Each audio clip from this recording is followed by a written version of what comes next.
Transformers reviews, tech in the news, whatever else I use as a muse. Hit subscribe, I appreciate the views. Influences interest on YouTube. Hey, what's going on? Welcome to Throwback Thursday. This is Influence, and today I'm having Magic Square 1.0 with all the hype of 2.0 coming out, rightfully so, because it looks great and it's probably going to be my new prime.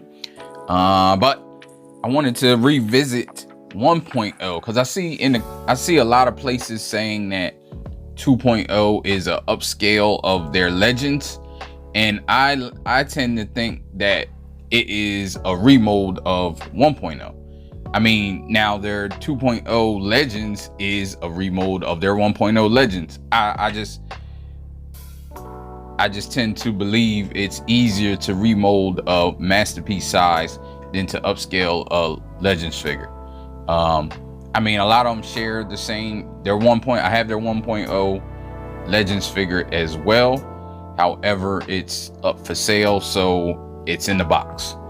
I'm not gonna bring it out because I don't want to damage anything, just in case it's up on eBay right now. But yeah, this is Magic Square's 1.0, and there was a lot of complaints about it, rightfully so. I heard the complaints of people, and I think they were valid. Like with the paint, they weren't as happy. Magic Square's materials sometimes rub people the wrong way. Personally, me, I don't know. The materials don't feel terrible to me as some people. Some people, they're like really bad to them, and it's not so. I've had this in my collection since the first day this came out. Well, I don't know if it was the first day, but I bought it right away the first time it was on. Nothing's disintegrated. Yeah, he never held his gun correct, which happens with a lot of masterpiece. Not excusing it, but just saying, like, that's not due to the plastic. So yeah, he has his weapon. This was just normal feeling. His joints never loosened up. I've transformed this guy and messed with it a million times, and we're going to go over. I'm not going to transform it into the truck mode, but we will go over the articulation and things that I feel are great about this figure and why I made it my prime all this time. I'm also going to compare it to a few figures. Not going to be here long. You know how I do Throwback Thursday. We just basically go over. It's not a super review. But yeah, you see his face sculpt. Now I do hope for improvements, and it does look like they improved a lot. I know this figure could have been improved. It was also, I think, like 120. I think I bought it for 120, which at the time was crazy cheap. And probably part of the reason I went with this, I like TEs probably better than this, I can say. But at the time, I just was like, all right, the MP was too much for me. I refused to buy that for $400. I don't care how good it looked. And it was kind of messy to me, but it was the best prime as far as what I saw from the front. But I just refused to pay that much.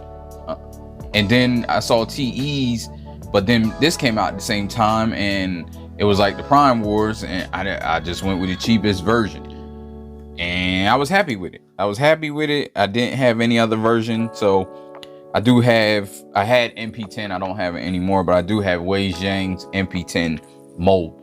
Now we'll compare the two.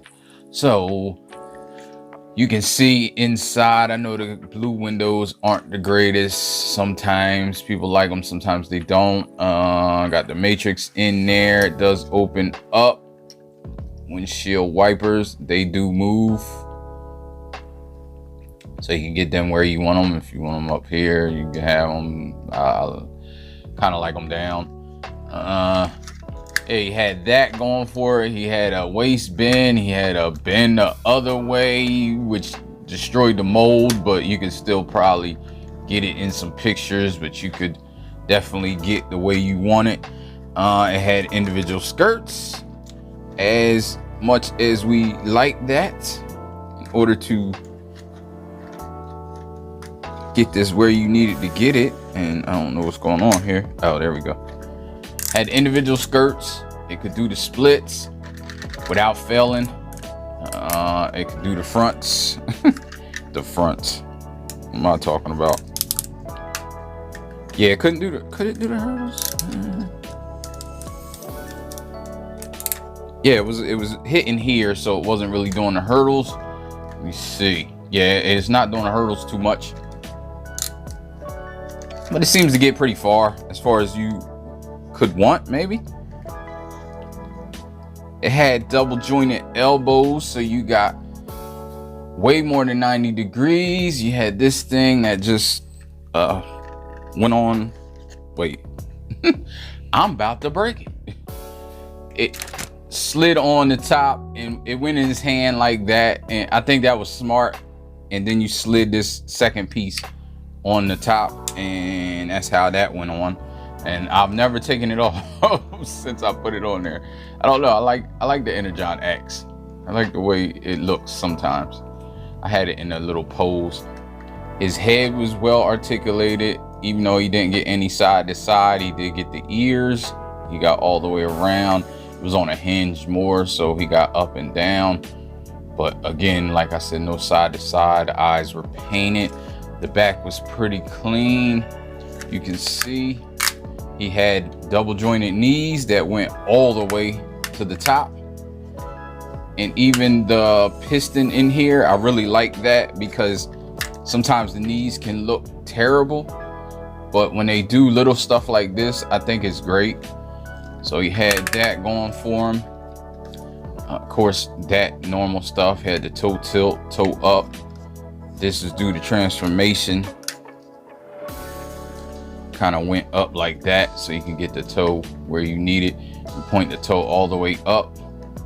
Push that back in. It's kind of like a vent. He had the heel spur up and down, and he had a full rocker. So that was basically, he was articulated. And if anything was a negative in his articulation or standing or anything, it was these feet. Sometimes they can be finicky and hard to get into a position where he'll stand right, but he can stand. You can see his gun. I think it was pretty good. I do think people thought it was too long, and it is kind of long, but it's all about you. It's just like scale. Like if you feel it's too long. Now, let's compare him to some other primes that I have. I have a model prime. I love that model. I love putting it together. And also I like the way it looks in the articulation. Of course, you see I have him. Then I had a G1 prime here. So there's that. Then we bring in the big mamma jamma, which is the Mp10 mold, but it's Wei Zhang's Mp10. It's easy to see why. Let me move these guys out the way a little.